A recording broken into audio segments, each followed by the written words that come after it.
Never let anybody see you sweat. So I was born in New York City, and I lived there until I was 8 years old. I realized that I was a much better talker than I was a listener. I don't know what to say, I just don't like what you're saying. Sorry, Your Honor. I ended up going to law school at Georgetown, and I was a prosecutor for Janet Reno. I loved it because it was so raw. Were you cheating on her? Yeah, sure. Okay. All rise. Our show will be a mixture of education, I think you're misreading the law a little bit, and entertainment. My main goal is justice and the law. That's been my legacy, and the legacy I hope to continue into the future with the show. Lincoln Novak claims he found out from a neighbor that his tenants had moved. Chase Abney and Letitia Jenkins say they were harassed and felt unsafe, so they had to leave. The co-defendants are countersuing for $1,500. Okay, Mr. Novak, you are suing your former tenants for $4,500 that you say you are out because they broke their lease early. Tell me what's going on. That's right, Your Honor. How long were they supposed to stay there? For 1 year. And how long did they stay there? They stayed there for 9 months. Okay. And what did they give you as a reason for why they were moving? No reason. They just left. All right. How did you find out that they had left? Well, I was notified by the neighbors. And what did the neighbors tell you? They told me nobody's here. It took me a few weeks to find out. So you just never heard from them again? No. All right. So let me hear from you. Why did you guys move out? Mr. Abney, let's start with you. Right, yes, Your Honor. So my girlfriend and I moved out early because we did not feel safe in the neighborhood. Why did you not feel safe? There were numerous incidents that occurred that made both of us feel uncomfortable and that required us to vacate the premises as soon as possible. Okay, those are conclusions that you're making. And in order to win in court today, you're being sued to pay the rest of the lease. For you to win, you have to persuade me of what you just said. So rather than drawing a conclusion, you're going to have to get really specific with me. Okay. What exactly made you feel unwelcome in the neighborhood or unsafe in the neighborhood? Go ahead. Okay. Yes, there were various incidents involved with my girlfriend that made us feel uncomfortable. And such as when she had her nephew's visit in July, there was a neighbor where they were playing outside. And then they were playing soccer, and the ball decided to hit their yard. And the neighbor... Well, they hit the ball into the yard. And so they went to go get it? Yes, my nephew went to go get the ball, and then Is there a fence around the area or no? Yes, there is a fence. So it went over the fence. Your nephew went over the fence? How old's your nephew? They're 10 and 12. They're very good soccer players. Yeah, they're very good soccer players? Apparently not, because it ended up going in a foul zone, and then they jumped somebody's fence. But anyway, so go ahead. So what happened? Yes. Okay, so the neighbor came out, and he said to them, hey, you don't belong here. Get your ball and leave.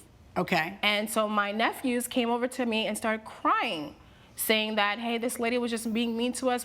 Our ball accidentally went over their fence. I know, but so did you tell them the next time, ring the doorbell and say, I'm sorry, my ball went inside of your yard. Can I please go in there and get it, rather than jumping a fence and getting shot?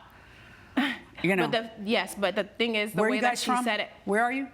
We were in Montgomery, Alabama. Montgomery, Alabama. Yes. Okay. So, but the fact is that the way that she said that was kind of rude. You don't say to a child that you don't belong here. Like, no. That's disrespectful. You felt it was racial, right? Yes, I did. Okay. Well, I don't know. Belong so here my question to you is, that neighbor was white? Yes. Okay. The percentage of that whole neighborhood is white. So, okay. And did you ever go over? Like, are you friends with that neighbor? Like, are you friendly with that neighbor? Like, did you ever go to the neighbor and say, hey, you know, when I moved there, I was very friendly with everybody. It was just that I didn't receive that same, acknowledgement back. So yes, I was friendly with this neighbor, but she wasn't friendly back with me, as well as the other neighbors that were living there. So, okay. Yeah. All right. Did you ever go talk to them after this happened with the nephews? I did not. Okay. I talked to my boyfriend about it, and he talked to the landlord about it. Okay. Did you ever go talk to those neighbors after that happened with the nephews? Right. Yeah, I went to go talk to them, and she just kind of said, like, oh, I'm sorry, I was having an off day. But I did email Mr. Novak about it to tell him about that disturbance. And wait, I'm sorry. You emailed the landlord to tell him that your nephews kicked the ball onto private property, jumped a fence, got the neighbor who saw them in their fence was rude, and you told the landlord why. What was he supposed to do about it? But I thought that maybe he'd be able to handle the situation. How? The neighbors always go to him and complain to him about whatever they're complaining about to him about. How do you know? Stop. The neighbors always go to him and complain to them about what? What do the neighbors complain to you about regarding them? Well, this is an old lady, Your Honor, and she is just an angry person. Coming up on Justice for the People. Because when you talk about microaggressions, I do not consider this a microaggression. I consider this a super major aggression that you make, but you make no mention of it here. And later. All right, so in any event, do you see the box? And the box it's not even sealed, right? No, everything's just flowing on top of it. And you have eyeballs, you saw that, right? Yes. And yet you grabbed the box. If you'll be in the Los Angeles area and want to bring your case to court, call 1-888-552-6878.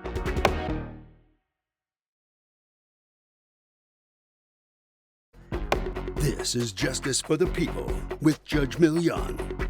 We're back with a case of Lincoln Novak, who brought Chase Abney and Letitia Jenkins to court for unpaid rent. What's your understanding of what she called and complained to him about? It's not just only her. What I'm saying is that there's other neighbors that always make small little complaints or small little remarks. How do you know, I guess, is what I'm trying to... Because he tells me That's what I'm asking you. So what did he tell you? So he would tell me, like, for example, another incident that we had. We were throwing a party, and we invited like 10 people over.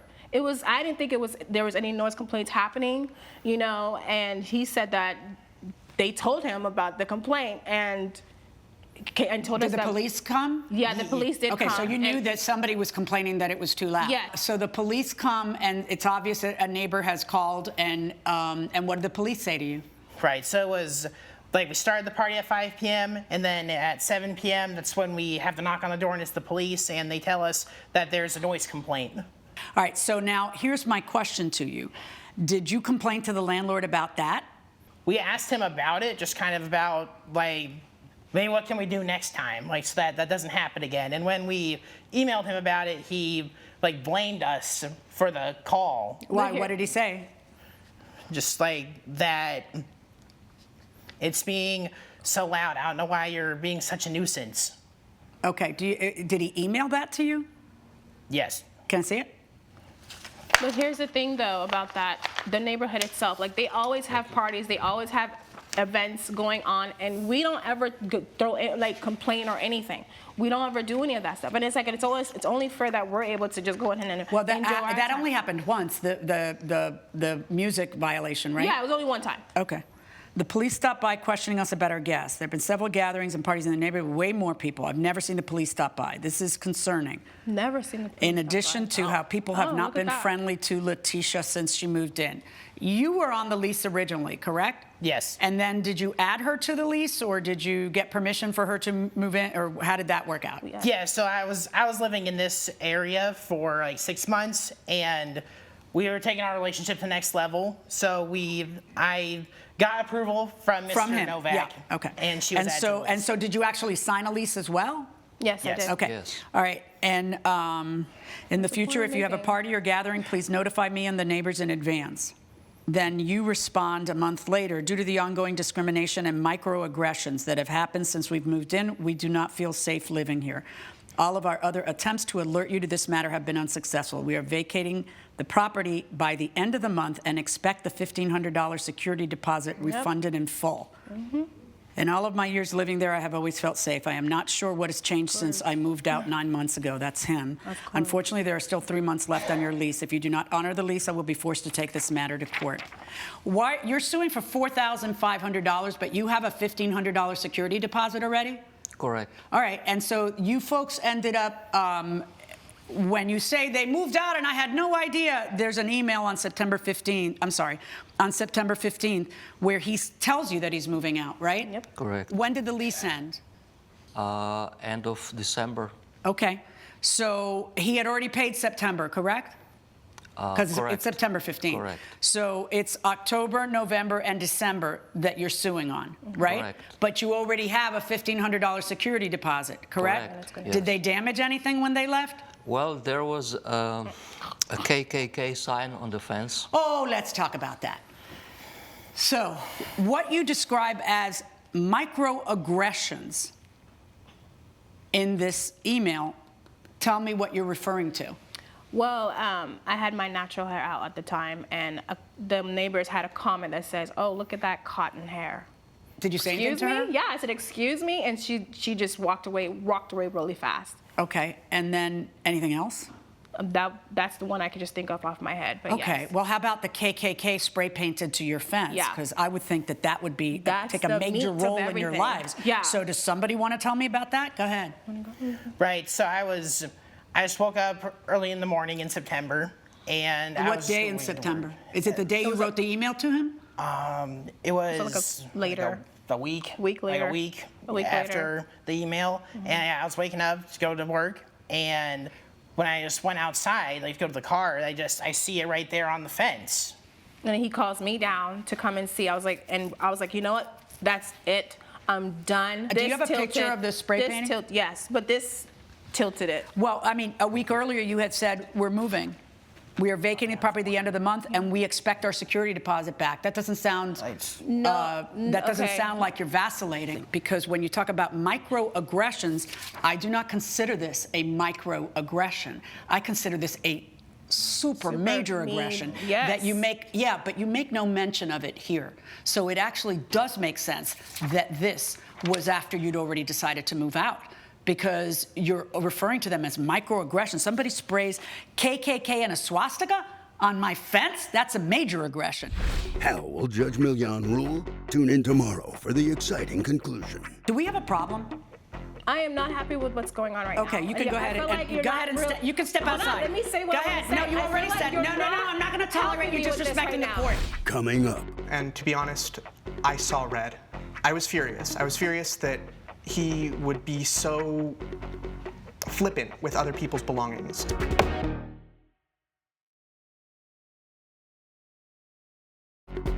this is Justice for the People with Judge Milian. Samuel Arthur claims his clumsy friend dropped a moving box, which broke the urn with his dog's ashes. Oliver Vasquez says he's not to blame because the fragile box was not packed well or properly labeled. Samuel Arthur, you're suing your former friend, Mr. Vasquez, for $739 for an urn that he broke while he was helping you move. So on the 27th was my move, and after we were getting close to the end, last couple of boxes, I came down, I saw him lifting a box, and I hurried to help him with it, but at the time it had already flipped over, and inside was the urn that I mentioned, which contains my late dog Lonnie's ashes, which then spread out all over the New York. I'm sorry, how was the urn packaged? It was in the box with a couple of other things. That's it? Just tossed in there? Not Yes. bubble wrap? Not protected in any way? It was in no way. Just a second. We're not talking to you yet. Go ahead. It was in a section of the truck where I wasn't worried about it falling over. Well, then you better let the other person you have helping you move know that, I because did when you write say, that. wait a second, when you say that, you know, and you have another person moving you, how do you know that, it was in a section where nothing could happen to it? Well, of course it can't, because someone's taking it out and going to walk with it, and they could fall, and if they fall and it's super well bubble wrapped, nothing's going to happen to it. But if they fall and it isn't well bubble wrapped, something might happen to it. All right, so in any event, do you see the box? And the box it's not even sealed, right? No, everything's just flowing on top of it. And you have eyeballs, you saw that, right? Yes. And yet you grabbed the box. So he had the truck full of boxes just like that. So everything was just completely thrown on top, and it was just heavy stuff, dense stuff, fragile stuff, light stuff. Everything was mixed in, so I couldn't tell what was what. So I just continuously picked up the boxes and took them to his studio apartment, which he said nothing. He never warned me about anything fragile. He never said anything of that. And he didn't any of have that stuff. the word fragile written on No. the box? Coming up, And what was his reaction? He completely cussed me out. He was just yelling at me, completely cursing me out, and just telling me just leave. So I didn't even finish helping him.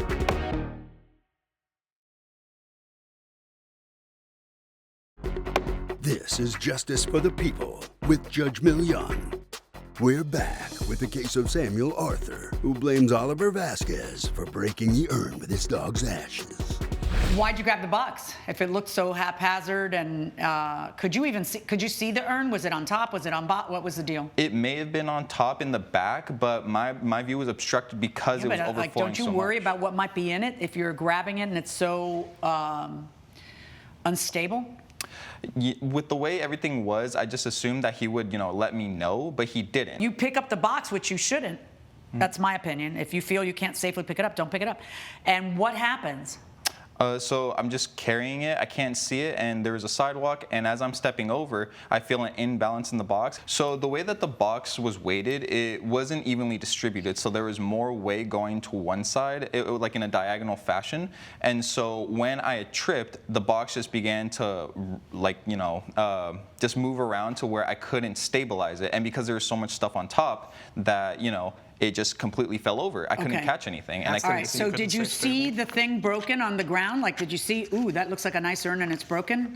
I didn't make any quick assumptions of the look of the urn. I just saw I broke some things, and so I profusely apologized to him. Did you realize they were ashes? Eventually, yes, because of his reaction. Oh, and what was his reaction? He completely cussed me out. He was just yelling at me, completely cursing me out, and just telling me just leave. So I didn't even finish helping him. If I may, Your Honor, give my account of what happened there. Yeah, what happened? Let's talk just about the actual accident. Go ahead. I did get very upset when the ashes spilled. That's an understatement. Wait a minute. It's not your turn.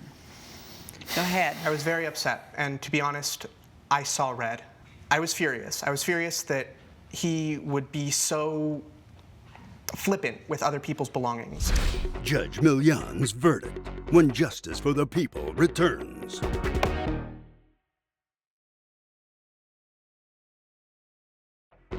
This is Justice for the People with Judge Milian. You had a box that you didn't seal. There was no packing material in the box. Not an item inside the box was appropriately bubble wrapped for protection. So I'm a little shocked that your beloved dog was in some loose urn in a box. Maybe you should have carried that item. Your Honor, Every time one of you speaks, you feel bad, right? Because I make you feel bad, because it's really both your faults, isn't it? I mean, you're careless because you should see where you're going. Don't grab the box if you can't carry the box, period. Look at it and say, I'm going to let him grab that one because that one looks unstable. It's not even sealed. There's nothing. Everything's haphazard. I'm not moving this one. I don't know. Or wait and move. Then if they're all looking like that, then don't move any boxes alone. Move boxes together. And you've got a lot of nerve talking about how irate you were when you put the urn in there without so much as tape on the top of the urn. It is half each of your faults. You for the way you packed it, you for grabbing it if you couldn't grab it safely. $369, half of the urn, verdict for the plaintiff. Good luck, folks. Judge Milian has ruled in favor of the plaintiff. The defendant owes $369. I'm disappointed in this outcome, and I hope you know that Lonnie hated you, and so did Jackson. Our friendship's dead like your dog.